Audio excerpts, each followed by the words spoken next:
नमस्कार मित्रांनो, स्वागत आहे तुमचं आजच्या नवीन व्हिडिओमध्ये। तर मित्रांनो, हे बघा, आमच्या मित्राच्या बकऱ्या आलेल्या आहेत आणि ह्या मित्राकडं जवळपास 20 वर्ष झालीत। हा आमचा मित्र शेळी पालन करतो आहे। याच्याकडं 20 बकऱ्या असतात रेग्युलर आणि वार्षिक उत्पन्न जवळपास तुम्हाला सांगतो शेळ्याचं पिल्लांचं पण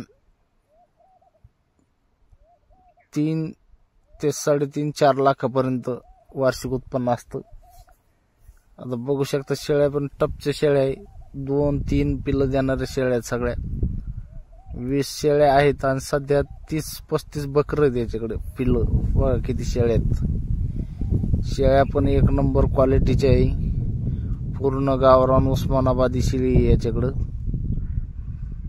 20 वर्षापासून शेळी पालन करतोय आणि मित्रांनो, जवळपास 6 एकर शेती या पट्ट्याने शेळी पालनावर घेतलेली आहे। 6 एकर शेती, एक ट्रॅक्टर, एक मळणी यंत्र, बरंच काही ह्या शेळी पालनावरती या मित्राची प्रगती झालेली। हे 3 भाऊ आहेत। हा स्पेशल शेळ्याकडे असतो शेळी पालन, शेळ्या चारण्यासाठी। आणि शेळी ही फिरस्ती आहे, बंदिस्त नाही। दिवसभर शेळ्या चारायच्या, संध्याकाळी गोठ्यावर न्यायच्या, संध्याकाळी खुराक असतो त्यांना। दिवसभर अजिबात घराकडे नेत नाही, इकडे बाहेरच शेताना फिरायच्या। बघा कशा शेळ्या आहेत, एक नंबर क्वालिटीचे तयार शेळ्या आहेत। पहिला म्हणजे अशी परिस्थिती होती यांची, खूप बिकट परिस्थिती होती। शेती कमी होती, 3-3.5 एकर शेती होती। आता जवळपास 10 एकर शेती झालेली आहे। आणि स्पेशल शेळ्यांकडे हा आमचा मित्र आहे। बाकीचे 2 भाऊ यांची शेती करतायत, एक ट्रॅक्टरवर एक शेती करतोय, वडील पण शेती करतायत। जेमतेम चांगला व्यवस्थित उद्योगधंदे चालू आहे ज्याची त्याची। आणि खूप काही इन्कम या शेळी पालनामधून आमच्या मित्राने घेतलेला आहे। खरं म्हणजे कोणी एवढं आपल्याला पाकडून सांगणार नाही की आम्ही इतके कमवले तितके कमवले। सहसा शेळी पालक खरं सांगू शकत नाहीये। जे युट्यूब वरती माहिती असतात तेच थोडंफार वाढवून सांगतात, पण जो खरोखर शेळी पालक आहे तो कधीच आपल्याला खरं सांगणार नाही की मला ह्या शेळी पालनापासून इतकं इन्कम भेटतंय वार्षिक, असं कधीच सांगणार नाही। बरं, एक गोष्ट सांगा तुम्ही मित्रांनो, आता हाच व्यक्ती 20 वर्षापासून शेळी पालन करतोय, जर याला शेळी पालनामध्ये काही परवडलं नसतं किंवा काही नफा राहिला नसता तर यांनी शेळी पालन आजपर्यंत बंद करून टाकलं असतं, शेळ्या विकून मोकळा झाला असता। पण आमच्या डोळ्यासमोर आम्ही बघितलेलं आहे, जवळपास 6-6.5 एकर जमीन या व्यक्तीने घेतलेली। त्याच्यावरती विहीर झाली, बोर झाला, असं बरेच काही कामं ह्या शेळ्यांच्या पिल्लं विकून ह्या व्यक्तीने केलेली आहे। त्याच्यामुळं शेळी पालन शेतीला आधार, शेतकऱ्याला आधार करणं खूप गरजेचं आहे। शेळी पालन करणं असं नाही। आता बघा तुम्ही, याच्याकडे एवढी शेती असताना पण हा व्यक्ती दिवसभर इकडं तिकडं फिरून ह्या शेळ्या चारून आणतोय। एकही दिवस बांधून शेळी राहत नाही। शेळ्यांना दिवसभर चारायचं, संध्याकाळी गोठ्यावरती आणायचं, संध्याकाळी खुराक असतो, फक्त 1 टाइम खुराक देतोय। पिल्लांना 2 टाइम असतो, शेळ्यांना 1 टाइम असतो। असं या व्यक्तीच्या शेळी पालनाचं नियोजन आहे।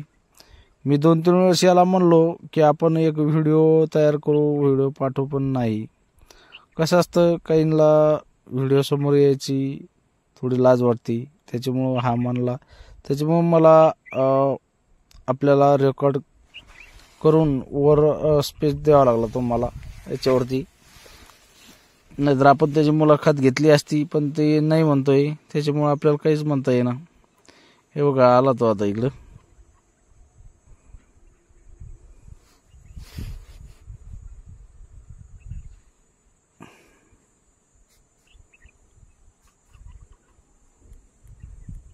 तर मित्रांनो, शेळीपालन कधीच अंगलोट येत नाही किंवा तोट्यात येत नाही. तोट्यात येतं कोणाच्या, ज्याला काहीच करायचं नाही, ज्याला दुसऱ्याकडून करून उरतदार लावून महिनदार लावून जर करायचं म्हणलं तर ते शेळीपालन सक्सेस होऊ शकत नाही. पण जी व्यक्ती स्वतः शेळीपालन करेन तो कधीच तोट्यात जाऊ शकत नाही मित्रांनो. त्याच्यामुळं स्वतः शेळीपालन करायचं म्हणलं तर स्वतः आपल्याला त्याच्यामध्ये उतरावं लागतं. लेंडी झाडण्याची क्षमता आपल्यामध्ये पाहिजे. त्याला काही दुःख सुख झालं तर ते पण आपल्याला त्याच्यावरती नियोजन करणं गरजेचं असतं. असे बरेच काही प्रकारचे याच्यामध्ये पण हे असतात. पण कष्ट केल्याशिवाय पर्याय नाही. तुम्ही जर म्हणला जागेवर आपल्याला सगळं काही भेटलं पाहिजे, तसं भेटू शकत नाही. हे बघा, आपली होंडी शेळी, ही मोरकानी, पलीकडून त्याचा बोकड आहे बघा मोठा, तो बघा, हा बोकड आहे इकडल्या साईडला. हे बघू शकता तुम्ही बोकड, हा मोठा बोकड आहे, क्रॉसिंग साठी ठेवलेला आहे, गावरान बोकड आहे. तर अशा पद्धतीनं आमच्या मित्राचं शेळीपालन खूप चांगल्या पद्धतीनं चालू आहे आणि खूप काही इन्कम त्याने या शेळीपालनावरती कमाई झालेली.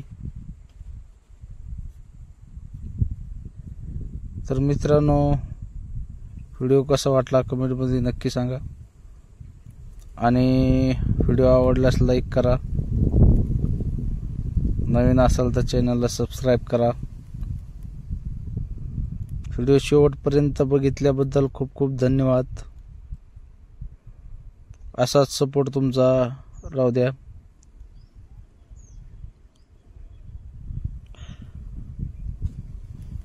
असेच नवनवीन व्हिडिओ मी तुमच्यासाठी घेऊन येईल. फक्त व्हिडिओला लाईक सपोर्ट करा जास्त करून. चला तर भेटूया अशाच नवीन व्हिडिओमध्ये. जय जवान, जय किसान, जय हिंद, जय महाराष्ट्र.